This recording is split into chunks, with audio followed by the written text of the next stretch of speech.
नमस्कार, देश न्यूज में आपका स्वागत है। मैं हूं आपके साथ धर्मिष्ठा और आप देख रहे हैं हमारा खास कार्यक्रम चुनावी चक्कर। चुनावी चक्कर में आज हम बात करेंगे बुंदेलखंड क्षेत्र के बारे में। मध्य प्रदेश में विकास की रेस में बुंदेलखंड सबसे पिछड़ा है। नौकरी की तलाश में आज भी इसी इलाके से सबसे अधिक लोग पलायन करते हैं।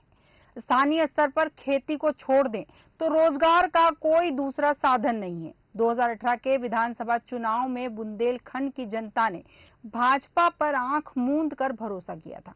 शायद यही वजह रही कि बुंदेलखंड की 26 में से 18 सीटों पर भाजपा को जीत मिली। भाजपा इस इलाके में अपने पुराने प्रदर्शन को दोहराना चाहती है।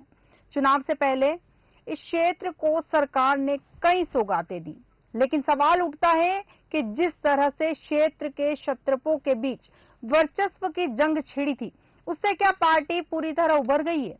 अगर कलह से उबर गई है तो क्या इस बार भी पुराना रिकॉर्ड दोहरा पाएगी भाजपा? ये बड़ा सवाल है। दरअसल प्रदेश में चुनावी बिसात बिछने के साथ ही बुंदेलखंड क्षेत्र के दिग्गज नेताओं के बीच कलह सामने आने लगी थी। दरअसल पिछले दिनों बुंदेलखंड के 2 केंद्रीय मंत्रियों और प्रदेश सरकार के 3 मंत्रियों के बीच का आपसी विवाद सामने आया था। हालांकि सत्ता और संगठन के हस्तक्षेप के बाद तथाकथित तौर पर इनके बीच के सारे मतभेद खत्म हो गए, लेकिन वाकई ये एक हो गए हैं? क्या इनके दिल मिल गए हैं? क्या इस बार भी भाजपा बुंदेलखंड में अपनी जीत का रिकॉर्ड कायम रख पाएगी? 26 विधानसभा सीटों वाले बुंदेलखंड क्षेत्र में भाजपा कागजों पर काफी मजबूत नजर आ रही है। इसकी वजह है केंद्र के 2 और राज्य के 5 मंत्रियों का इसी क्षेत्र से होना। लेकिन इन नेताओं के बीच पिछले 3.5 साल से वर्चस्व की जंग देखने को मिली है। मंत्रियों के झगड़े सुर्खियां बने तो केंद्रीय मंत्री प्रहलाद पटेल की अफसरों से नाराजगी ने पार्टी के भीतर खदबदाते असंतोष को सतह पर ला दिया था। इस विषय पर हमारे साथ विस्तृत चर्चा के लिए हमारे एडिटर सूरज पाठक जी जुड़ चुके हैं। सूरज जी नमस्कार, देश न्यूज में आपका स्वागत है। सूरज जी, आप सुन पा रहे हैं? हाँ, हम तक आपकी आवाज आ रही है। आप सुन पा रहे हैं हमें? जी सूरज जी। सूरज जी, जैसे कि बुंदेलखंड से कलह की आवाजें या कलह के जो सुर हैं बड़े नेताओं के, दिग्गज नेताओं के सुनने को मिल रहे हैं, तो क्या लगता है कि बुंदेलखंड में ये कलह के सुर कम हो गए हैं या नहीं हुए हैं? देखिए धर्मेशा, एक बात बता दूं कि जिस तरह से कहा जा रहा है कि कलह के स्वर कम हुए हैं, नहीं हुए हैं। मध्य प्रदेश में बुंदेलखंड का इलाका हमेशा ही हर चुनाव में चर्चा में रहा है जी। इस बार भी जी। मध्य प्रदेश के हिस्से में आने वाले बुंदेलखंड के जो 7 जिले हैं वो चर्चा में हैं। जी। इन 7 जिलों में 29 विधानसभा सीटें हैं। जी। इन सीटों को लेकर के, इनके वर्चस्व को लेकर के, इन सीटों पर कब्जा जमाने के लिए राजनीतिक दलों में तो प्रतिद्वंदिता होती भी है जी। लेकिन इन सीटों पर किस नेता के चहेते को टिकट दिया जाना है, इन सीटों पर किस नेता का प्रत्याशी जीत रहा है, किसके गुट का प्रत्याशी जीत रहा है, ये चीजें भी रहती है। और जैसा कि आपने कहा कि भारतीय जनता पार्टी में प्रतिद्वंदिता वहां पर है जी। लेकिन यहाँ एक बात जरूर हो जाती है, भारतीय जनता पार्टी का जो भी बड़े नेता हैं जी। वो अपने उस क्षेत्र में वर्चस्व चाहते हैं। जी। हमने उपचुनाव में जब देखा था कि जो समीकरण वहां पर बने थे और उन समीकरणों के बाद में एक नेता पुत्र को के नाम को लेकर के चर्चा है और फिर इस बार भी उन्हीं नेता पुत्र के नाम की चर्चा है कि भारतीय जनता पार्टी उन्हें टिकट दे सकती है। यहाँ एक बात जरूर बता दूं कि बुंदेलखंड की 7 जिलों की 29 विधानसभा सीटों में से 15 पर वर्तमान विधायकों की जो स्थिति है उस पर जो सर्वे आए हैं, और हालांकि उसमें 2 मंत्री भी शामिल हैं और भारतीय जनता पार्टी के 20 विधायक हैं।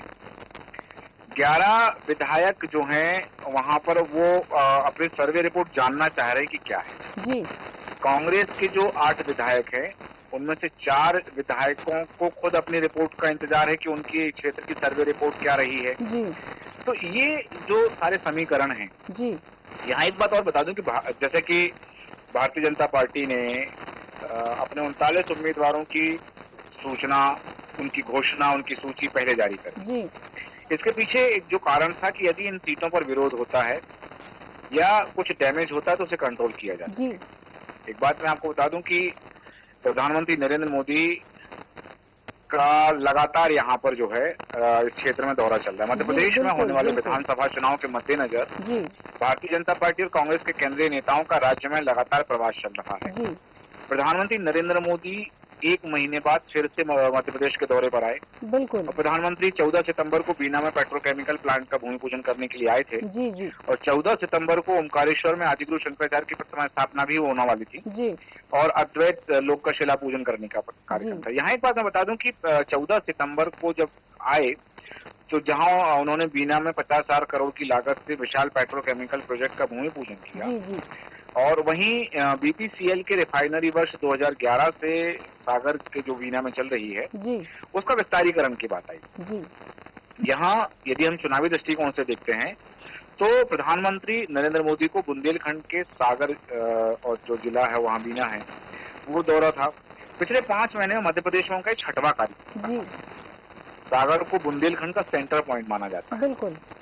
जैसे कि मैंने पहले भी कहा कि यहाँ जो जी, सीटें जी, हैं जी। उसमें दलित सीटें हैं और दलित वोटर हैं। जी तो यहाँ एक बात है कि उन मतदाताओं को साधने की कवायद। जी एक समय था जब बुंदेलखंड में सबसे बड़ी समस्या होती थी पलायन की बिल्कुल। जी और पलायन के मुद्दे को लेकर के नेता चुनाव जीत भी जाया करते थे। जी और एक बात बता दूं कि यहाँ पर जो समीकरण बनते बिगड़ते हैं जी वो बहुत कम समय में बनते और बिगड़ते हैं। जी 2018 के विधानसभा चुनाव में भारतीय जनता पार्टी को इस क्षेत्र से करारा झटका लगा था जी और भारतीय जनता पार्टी के कोर वोट बैंक लगाने में कांग्रेस सफल हो गई थी। जी उसका कहीं ना कहीं देखिए ये जो क्षेत्र है जी इस क्षेत्र में बेरोजगारी, जी पानी की समस्या, आवास की समस्या, ये सारी समस्याएं यहाँ पर रहती हैं। जी। तो और अभी सूरज जी मैं हाँ। आपसे एक सवाल और पूछना चाहूंगी कि जिस तरह ये समस्याएं यहाँ हैं, इन समस्याओं को देखते हुए ही क्या भाजपा ने अभी वर्तमान में घोषणाएं की है बहुत सारी? हाँ, जो घोषणाएं हैं देखिए मैं बता दूं आपको कि जिन घोषणाओं की बात कर रहे हैं, जैसे मैंने बताया कि बुंदेलखंड क्षेत्र में सागर, छतरपुर, दमोह, टीकमगढ़, निवाड़ी, पन्ना, जी जी ये जो और दतिया की 3 सीटें भी अगर उसमें आती हैं तो जी। टोटल 29 सीटें हो जाती हैं। ये मध्य प्रदेश का बुंदेलखंड है। जी दूसरा जो क्षेत्र जो आता है ललितपुर वाला है, झांसी वाला, वो उत्तर प्रदेश के बुंदेलखंड में आ जी, जाता है। यहाँ एक बात ये जरूर जानना हो कि ये जो जिले हैं छतरपुर, दमोह, टीकमगढ़, निवाड़ी, पन्ना, जी। यहाँ की जो स्थानीय समस्याएं हैं उन समस्याओं के साथ यहाँ जो चुनावी वादे किए जाते हैं, चुनावी जी। घोषणाएं की जाती हैं, उन घोषणाओं में इस बात का हमें ध्यान रखना होता है कि जी। ये जो घोषणाएं की जा रही है किस स्तर पर पूरी होंगी, कहाँ जाकर पूरी होंगी, कौन नेता कर रहा है, सरकार किसकी है, ये जो सारे समीकरण होते हैं। जी। इन जैसा आपने कहा कि भारतीय जनता पार्टी ने जो घोषणाएं की, जी भारतीय जनता पार्टी हर क्षेत्र के हर वर्ग के मतदाता को साधने की कवायद करती है। बिल्कुल बिल्कुल। बुंदेलखंड जैसा मैंने बताया कि 2018 के विधानसभा चुनाव में जी भारतीय जनता पार्टी को अपेक्षाकृत कम सीटें मिली थी बुंदेलखंड से जी और भारतीय जनता पार्टी का फोकस इस बार बुंदेलखंड की सीटों पर है। बिल्कुल। जैसे कि हम बात करें कि जो प्रदेश अध्यक्ष हैं भारतीय जनता पार्टी के वो बुंदेलखंड क्षेत्र से हैं। जी आपने नाम लिया प्रहलाद पटेल का, जी, तो प्रहलाद बिल्कुल। पटेल में जो चीज वो भी वहाँ से उनका संबंध है कहीं ना जी। कहीं। और विधानसभा की यहाँ एक चीज बता दूं कि बुंदेलखंड चूंकि उत्तर प्रदेश से लगा हुआ है तो उस सीमावर्ती क्षेत्र में समाजवादी पार्टी और बहुजन समाज पार्टी का जी। भी वहाँ हस्तक्षेप है। भले ही मध्य प्रदेश का जो मध्य क्षेत्र है उस जी, क्षेत्र में जी। उतना वर्चस्व ना हो, लेकिन सीमावर्ती क्षेत्र है। जी सीमावर्ती क्षेत्र में अभी देख लीजिए कि बसपा की टिकट पर पिछली बार पथरिया सीट से विधायक रामबाई जीती, बिल्कुल। है ना। जी। और तो ये जो चीजें हैं ये कहीं ना कहीं इस बात को जाहिर करती हैं, इस बात को स्पष्ट करती हैं कि केवल वहां पर कांग्रेस और भारतीय जनता पार्टी की सीधी लड़ाई नहीं है, जी वहां पर अन्य पार्टियों का भी हस्तक्षेप है जी बिल्कुल। और वो उनका भी अपना एक vote bank, core vote bank है। बिल्कुल बिल्कुल। जी जी सूरज जी, जैसा कि बताया जा रहा है कि इस बुंदेलखंड वाली जो जगह है यहाँ पर केंद्र और राज्य के 5 मंत्री है और इन सभी के बीच में वर्चस्व की लड़ाई लगातार देखी जा रही है। तो क्या लगता है कि अगर ये वर्चस्व की लड़ाई यहाँ कंटिन्यू बनी रही तो भाजपा को इसका खामियाजा भुगतना पड़ेगा? नहीं, देखिए भारतीय जनता पार्टी को कैडर बेस्ड पार्टी है। जी। यहाँ आपसी वर्चस्व उतना महत्व नहीं रखता है जितना जी। पार्टी का वर्चस्व वहाँ पर रखता है। जी भारतीय जनता पार्टी के पास बुंदेलखंड के में दिग्गजों की फौज है। मतलब जी। ऐसा नहीं कि वहाँ केवल एक ही नेता हो, बड़ा नेता हो, बिल्कुल। क्योंकि इस क्षेत्र में हम बात करें गोपाल भार्गव, भूपेंद्र सिंह, नरोत्तम मिश्रा, ब्रजेंद्र प्रताप सिंह, गोविंद सिंह राजपूत और इनके साथ मंत्री प्रहलाद पटेल, वीरेंद्र खटीक, उनका संसदीय इलाका आता है। मैंने पहले भी जिक्र किया कि वी डी शर्मा का संसदीय क्षेत्र खजुराहो भी बुंदेलखंड में ही है। तो बुंदेलखंड हालांकि ऐसा नहीं चले जो दो हिस्सों में बटा है, तो मध्य प्रदेश का जो कमोवेश यूपी के पास जितना हिस्सा जाता है उसके अलावा इन दोनों के सियासी परिणाम एक दूसरे पर असर डालते हैं। जी जैसा कि अभी उत्तर प्रदेश में निकाय चुनाव हुए, उनको जो परिणाम आए तो उसका कहीं ना कहीं असर मध्य प्रदेश के विधानसभा चुनाव। बिल्कुल बिल्कुल। और अगस्त के महीने प्रधानमंत्री ने संत रविदास के मंदिर की आधारशिला रखी थी। बीना का मैंने जिक्र किया ही हुआ है आपसे कि वहां पर मोदी का आना हुआ है। जी तो भारतीय जनता पार्टी की राजनीति उत्तर प्रदेश के बुंदेलखंड को साधनी है। बिल्कुल, जैसा कि प्रधानमंत्री मोदी के 2 दौरे इस एरिया में हो चुके हैं, तो साफ पता चलता है कि ये इलाका कितना महत्वपूर्ण है भारतीय जनता पार्टी के लिए। बिल्कुल, क्योंकि यहाँ की जो सीटें हैं, इन सीटों के लिए कहीं ना कहीं ये चीजें देखी जाती हैं कि क्योंकि यहाँ भारतीय जनता पार्टी का जो गणित है वो सीटों का गणित है। बिल्कुल, कि हर क्षेत्र, चाहे बिंद हो, बुंदेलखंड हो, मालवा हो, निवाड़ हो, हर क्षेत्र से उनको चाहिए। यहाँ एक बात मैं जरूर करना चाहूंगा कि भारतीय जनता पार्टी के लिए, जैसा कि आपने कहा कि वर्चस्व की, यदि ये समन्वय से यदि काम होता है तो समन्वय के साथ भारतीय जनता पार्टी को यहाँ अच्छा प्रदर्शन करने का मौका मिलेगा। क्योंकि एक समय बुंदेलखंड जो है कांग्रेस से गढ़ हुआ करता था, लेकिन धीरे धीरे कांग्रेस के हाथ से फिसलता रहा। आज हालात यह है कि बुंदेलखंड में लोकसभा के चुनाव में कांग्रेस के पास एक भी सीट नहीं। बिल्कुल। विधानसभा सीटों में भारतीय जनता पार्टी से हालांकि काफी स्तर पर बेहतर है, लेकिन विधानसभा सागर जिले की 8 सीटों में से 2 सीटें कांग्रेस के पास हैं। दमोह की 4 सीटों में से 1 सीट कांग्रेस के पास है। छतरपुर जिले में भी लगभग ऐसा ही कुछ हाल है। वहाँ की 6 विधानसभा सीटों में से 3 सीटें कांग्रेस के पास हैं। इसके अलावा टीकमगढ़ और निवाड़ी की हालत कांग्रेस के लिए बेहतर नहीं है, जहाँ एक भी सीट कांग्रेस के पास नहीं है। पन्ना की 3 सीटों में से सिर्फ 1 सीट कांग्रेस के पास है। यहाँ एक बात जरूर है कि 2018 के विधानसभा चुनाव में बुंदेलखंड में कांग्रेस के प्रदर्शन में सुधार हुआ था। सागर जिले की 8 विधानसभा सीटें में से 3 सीटें कांग्रेस के पास थी, लेकिन सिंधिया खेमे की बगावत के बाद सुर्खी सीट पर जब उपचुनाव हुआ था और गोविंद सिंह राजपूत भारतीय जनता पार्टी के टिकट से चुनाव लड़े और वो सीट भारतीय जनता पार्टी के खाते में चली गई। ऐसा ही नजारा कुछ छतरपुर में देखने के लिए मिला था, जहां 2018 में कांग्रेस ने 6 में से 4 सीट पर जीत हासिल की थी, लेकिन बड़ा मलेरा विधायक प्रद्युम्न सिंह लोधी ने के बगावत की और बगावत का बड़ा मलेरा में उपचुनाव हुआ और ये सीट भारतीय जनता पार्टी के खाते में चली गई। हालांकि दमोह विधानसभा से भी भारतीय जनता पार्टी की बात करेंगे, लेकिन कांग्रेस विधायक राहुल लोधी ने बगावत की, लेकिन वह सीट कांग्रेस से छीन नहीं पाए। ऐसी स्थिति निवाड़ी के प्रतिपुर विधानसभा सीट पर बनी रही, जहां ब्रजेंद्र सिंह राठौर के निधन के बाद उपचुनाव हुए और उनके पुत्र नितेंद्र सिंह राठौर चुनाव हार गए और ये सीट गवा बैठी। यहाँ एक बात मैं बता दूं कि बुंदेलखंड की जिम्मेदारी पूर्व मुख्यमंत्री दिग्विजय सिंह को दी गई थी। दिग्विजय सिंह बुंदेलखंड में कांग्रेस की जान फूंकने के लिए, कांग्रेस की जमीन मजबूत करने के लिए उनको जिम्मेदारी सौंपी गई थी और वहाँ की एक सीट पर वो कई क्षेत्रों में गए भी हैं। तो दिग्विजय सिंह के अनुभव और कार्यकर्ताओं से सीधे संपर्क के कारण उन्हें जिम्मेदारी दी गई। बिल्कुल। दिग्विजय सिंह लंबे समय तक अविभाजित मध्य प्रदेश में कांग्रेस के अध्यक्ष रहे हैं। बिल्कुल। तो उस समय बताया गया कि उस दौरान मध्य प्रदेश और छत्तीसगढ़ की एक विधानसभा सीट का उन्होंने दौरा किया। कांग्रेस के ब्लॉक स्तर के कार्यकर्ताओं से उनका सीधा संपर्क है। जमीनी कार्यकर्ताओं को वो नाम से जानते हैं, इसलिए उनको जिम्मेदारी दी गई कि वो जाकर के विधानसभा क्षेत्र में विधायकों, जो विधायक हैं उनके जो समर्थक हैं वर्तमान में कांग्रेस के जो विधायक हैं, साथ ही जो जमीनी कार्यकर्ता हैं उनसे संपर्क में रहें और उनकी यदि कोई समस्या है तो उसको समझें। तो कहीं ना कहीं कांग्रेस को इसका फायदा कहीं ना कहीं मिलने वाला है। नहीं, देखिए, भारतीय जनता पार्टी की अपनी रणनीति है, ये कांग्रेस की रणनीति बताई। जैसे कि आपने कहा भारतीय जनता पार्टी में जो दिग्गजों का वर्चस्व है, तो उसको लेकर के दिग्गजों, जैसा मैंने पहले भी एक शब्द कहा कि यदि सामंजस्य से काम किया जाएगा तो भारतीय जनता पार्टी के लिए बुंदेलखंड में अपनी सीटों की संख्या बढ़ाना कोई मुश्किल नहीं होगा। बिल्कुल। क्योंकि कांग्रेस के जो वर्तमान विधायक हैं उस क्षेत्र में, या कांग्रेस किनको टिकट दे रही है, किन्हें मैदान में उतार रही है, तो उन सबको ये सारे समीकरण देखने पड़ेंगे। उसके बाद क्या स्थिति बनेगी, क्योंकि कांग्रेस पीछे तो नहीं रहने वाली। बिल्कुल। तो कहीं ना कहीं कांग्रेस अपनी तैयारी कर रही है, लेकिन यहाँ एक बात जरूर है, कांग्रेस अपनी जमीन तैयार कर ही रही है।